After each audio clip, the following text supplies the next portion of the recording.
Yo, what's going on, guys? It's Ascension back here again with another video, and today for you guys we are going to be taking a look at the brand new Kingdom Hearts 3 trailer that was of course presented to us at D23's Kingdom Hearts event in Tokyo, Japan a couple days ago, but you guys already know that, so let's just dive right in. Kicking off this trailer, we get a scene that officially introduces my organization waifu back into the Kingdom Hearts series. Get the hell out of the way, Larxene. Marluxia! Back into the Kingdom Hearts series, with the conversation between him, Sora, Donald, and Goofy in the Kingdom of Corona, which is of course the world for Tangled, and guys, that's pretty big because as most of you know, he was destroyed in Chain of Memories by Sora during his attempts to take over the organization at Castle Oblivion. But while that is super exciting and a big reveal, it's not all that surprising as his return was hinted towards, but nonetheless, very cool stuff. I know a lot of people have been speculating and theorizing Marluxia's involvement with the organization, as his eyes in this scene are not green like the rest of the Xehanorts. Plus there's his betrayal against the organization, which he now again says he serves, so that should definitely cause some tension there, but I want to save that for another video. During this conversation, after throwing some shade at the organization, we get a reminder of Sora's memory from Chain of Memories having been wiped, which I know a lot of people don't like Chain of Memories, so if you don't know, at the end of the game, in order for Nominee to completely restore Sora's old memories, Sora had to choose to forget her and all the events that transpired at Castle Oblivion. And what's cool is Marluxia does remember Sora and the fact that he was the one who destroyed him, so I can't wait to see how this scene ends. Moving on to the next scene, which is really short, we're back in Andy's room and see the Toy Story gang huddled up on the bed, planning their attack for the mysterious intruders of their world, but just as they are about to attack, Buzz stops the gang because he sees Sora, Donald, and Goofy charging at the Heartless, which you can see clearly from this scene has to take place directly after the scene we saw in the 2017 D23 trailer, where we saw the Toy Story world officially revealed. The next scene finally reveals a new world in Kingdom Hearts 3's lineup, Monstropolis from Pixar's Monsters, Inc. And again, huge news, not too surprising if you already had seen the leaks, unless of course you were one of the people insulting others for thinking they were real, then you were probably both surprised and felt stupid. We get a pan shot of the Monsters Incorporated building, with Sora reading the all-time famous company slogan, "We scare because we care." And once they go inside the building, we finally get a good view of their designs for this world, and I haven't heard anyone say really anything negative about Donald's design, but I've heard a lot of hate towards Sora and Goofy's, and I have to say, I think they all look freaking amazing, and that's not kissing Square's ass or anything, but it can't be easy to redesign these characters several times for the different worlds throughout the game to make them fit while maintaining the fact that the three of them are still easily recognizable. So honestly, props to Square. I think they did a great job and they look fantastic. Once they are in the building, they see Sully, Mike, and Boo, and of course at first glance assume that this monster is trying to hurt her, so their concern causes them to shout out to them. And I think this is actually pretty funny, especially considering the fact that Sully is a giant teddy bear, and then there's also the fact that in this moment, Goofy completely looks like Scooby-Doo from that one movie.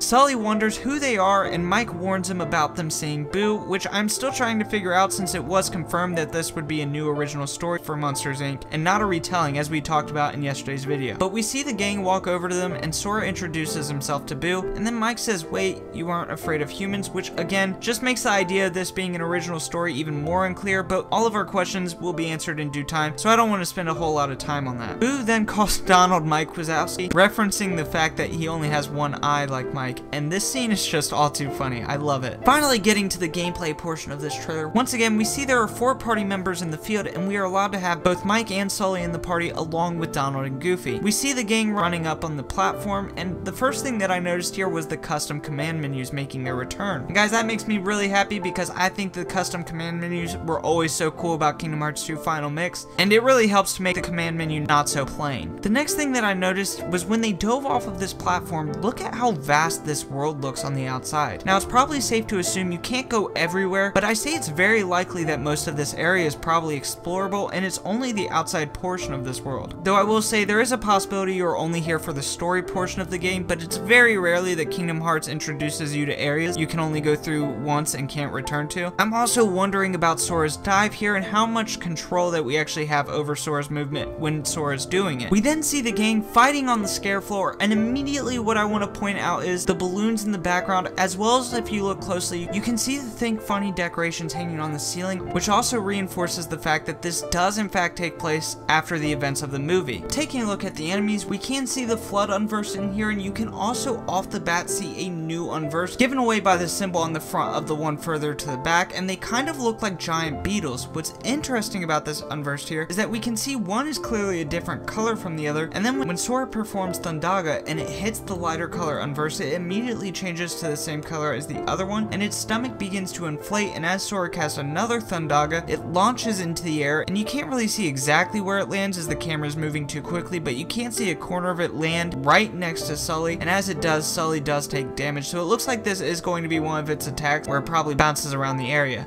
We can also see another new unversed, which this one looks really weird, almost like its head is a clam with an eye on it, and then in the clam you can also see two other eyes, and then the rest of it's literally like a tail. We can tell it's an unversed because on the bobble thingy it has hanging on the back of its tail is the unversed emblem. And Sora's literally mopping up the floor with these little guys, so we don't really get a chance to see exactly what they do. Another thing that's in this fight that isn't in the English trailer but is in the Japanese trailer that I noticed is that when Sora hits the scream canisters, they actually shoot into the air, so I am curious to know if once they go up, maybe they go around the room and hit Heartless, who knows, but I did think it was interesting, so I wanted to point it out. The scene cuts to a different part of the fight where we then see Sora whip out his brand new Keyblade transformation, Quick Claws, and I'm going to slow this part down for you guys because this looks so freaking cool. Square really has done an amazing and such a creative job with these transformations, and at first I was iffy about how it transformed because it seemed as though everything on this transformation, from the door, the claw, to the robot head, everything appeared and disappeared out of thin air, but they don't, and it's hard to see how much thought went into these Keyblade transformations without slowing it down, because the door is actually on the Keyblade but is shrunken down, and then when Sora goes into this transformation, looking frame by frame, you can actually see the door enlarge with the claw,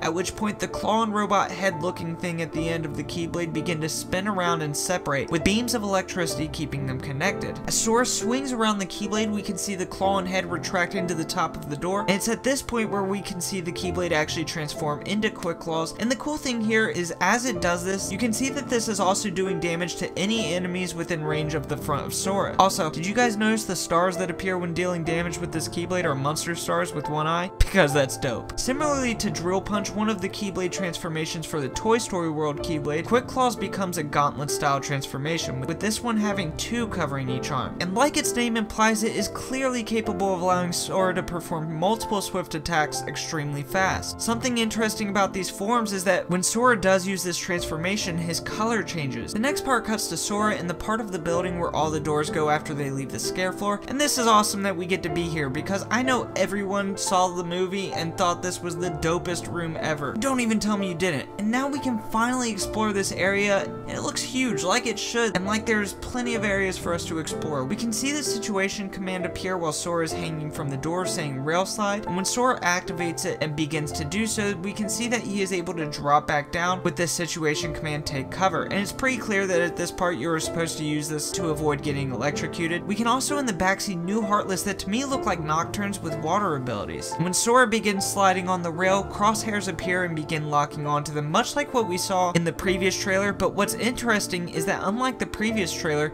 the commands here don't change when Sora jumps on the rail, though I think they may not have coded that in there yet, because you can't see anything change with the command menu when Sora begins shooting the Heartless, so he's just kind of shooting, so I'm sure it'll be there by the time the game is complete. After shooting the Heartless, the trailer cuts back to the Kingdom of Corona, and this is actually a reveal of 3 things for the first time ever. Guys, we are not only seeing Rapunzel, but we also get to see Flynn Rider, and I absolutely have zero shame in saying I love Tangled, and it's mainly because of Flynn, so to see Flynn Rider fighting with his frying pan is just hilarious to me. That's just too funny. And you can also see Rapunzel here kicking some Heartless booty with her hair as she uses some sort of spinning attack, which looks like it'll be very effective when there are a lot of enemies around her. Then the third reveal in this part is of course the Keyblade we obtain in the Tangled world, which we can see the base is Rapunzel's tower, the teeth is the emblem of Corona. Guys, you are never gonna believe it, the keychain is a freaking frying pan. Now, as far as Sora's moves, he isn't doing anything new here that we haven't seen him do before. We've seen him perform these ground combos in previous trailers, and after he performs his combos, we see a new situation command appear, Mirage Staff. But we're actually going to come back to it, so we're going to hold off on that one for now. We can then see Sora perform what looks to be like Zanetsuken into a dodge roll, and also, as he is doing that, you can see Rapunzel toss her hair over the branch in the tree and use it to swing around the tree and deal damage to the surrounding Heartless. Which, guys, I mentioned this in a video already, but the fact that these characters' AI are coded to know when they are around something that they can use to their advantage makes me super excited to see the different worlds and character moves we haven't seen yet. We can see Flynn wrecking Heartless with his barrel, and I really wish we could see whether or not there are barrels around the area that maybe Flynn uses to his advantage, similarly to how Rapunzel uses the trees in the area, or if he kind of just has a move that pulls the barrels out of thin air. Unfortunately, by the frame that Flynn is next visible, he is already on it, so we just don't know. The next scene cuts to Sora already in his Mirage Staff form, and I don't even need to try to say it, but this looks so much like Wisdom form it's not even funny. That's no complaint.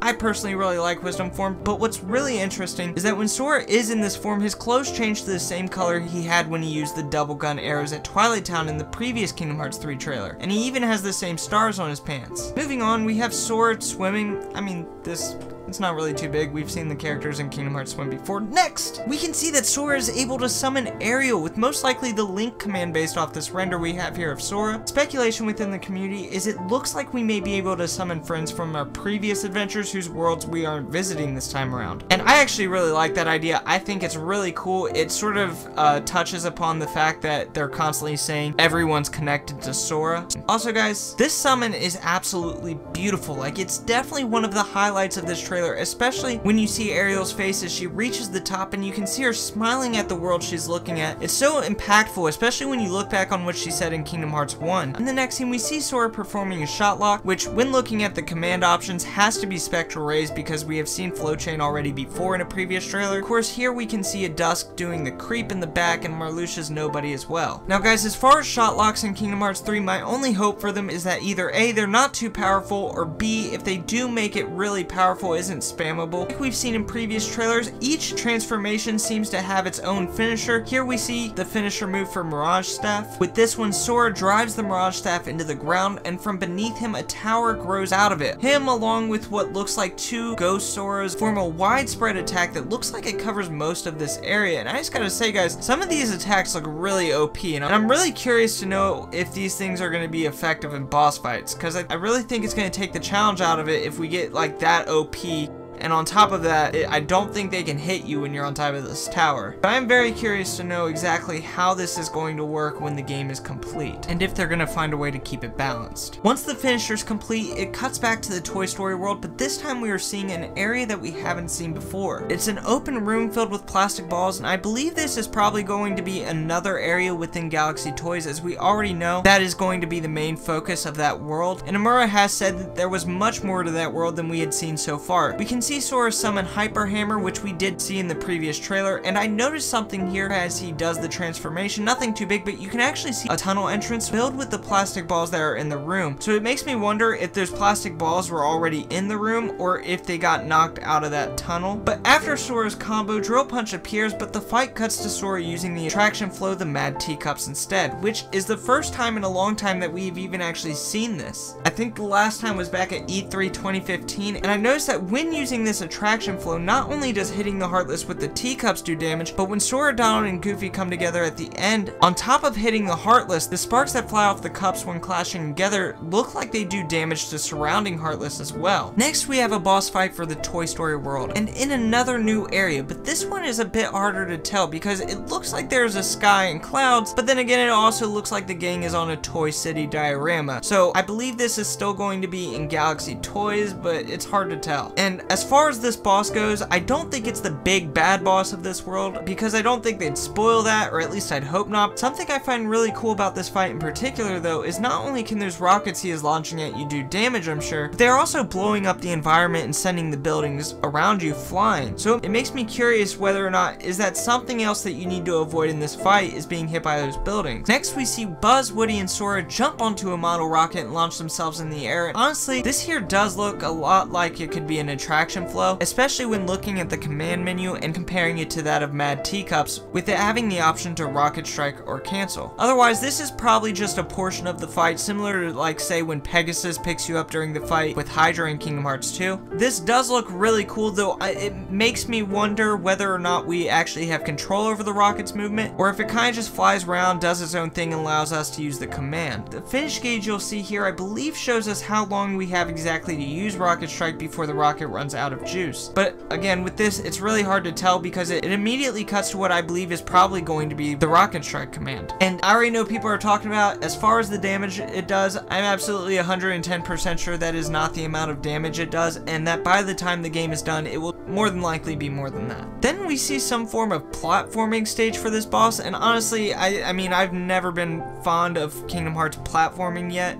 They've just not done it right for me, even though I am a huge fan of platforming games. We can see this electrical current circling around the boss. I believe that's going to have something to do with why everything is floating. You can see a few times this box-shaped target appear on some of the floating objects, and it's similar to the Olympus Coliseum flow chain shot lock, so I'm guessing that either directs you towards the box for either landing or for attacking it and sending it towards the boss. This next part of the trailer sends us back to Monstropolis at a point directly after the rail sliding scene which we saw previously, as the rail looks to be going towards a platform that appears to look the exact same to what we're on now, and you can even see the stairs we have right here. Immediately we can see Sora perform some flow motion, we can see the red Nocturnes, some Soldier Heartless, and we also have a better look at the Heartless that I believe we saw earlier, which I think is a Water Nocturne. After this, we can see Sora activate his secondary transformation with this Keyblade, like we have seen with Hyper Hammer becoming Drill Punch or Double Arrow Gun becoming Magic Launcher. Quick Claws has the ability to transform into twin yo-yos, which, guys, this is freaking badass. It may very well be my new favorite Keyblade transformation. It is just too cool and looks very useful for hitting Heartless at more of a distance. And then look at this finisher, man. That quite possibly has to be the most brutal finisher so far. He literally scoops up the big body and chomps on it. Going back to when he first begins the transformation, we can see there is also another situation command here called Scream Strike, which we don't actually get to see Sora activate, but I'm wondering if it is just some type of finisher or if it has something to do with the scream cans in the area around us. As for the laugh power gauge at the top, it either signals one of two things: keep the enemies away from Boo, or the gauge depletes, but that's not what I think it is. I think the laugh gauge actually builds up, possibly, so Boo can activate a door at the end of the fight, because it almost looks as though Sully is standing right there to protect her, and you don't see him move away from her through the fight scene. But with the way the trailer has been cut and edited, it's hard to tell. And this part's funny. We can see Sora pick up Mike and roll him like a bowling ball into Heartless, which had me dying the first time I saw it. But it makes me wonder if this is something that we can activate like a Link command, or is it a scene at the end of the fight, because it almost looks like it's set up like a scene, because you can see all the characters standing there making that scare position and not really fighting anymore.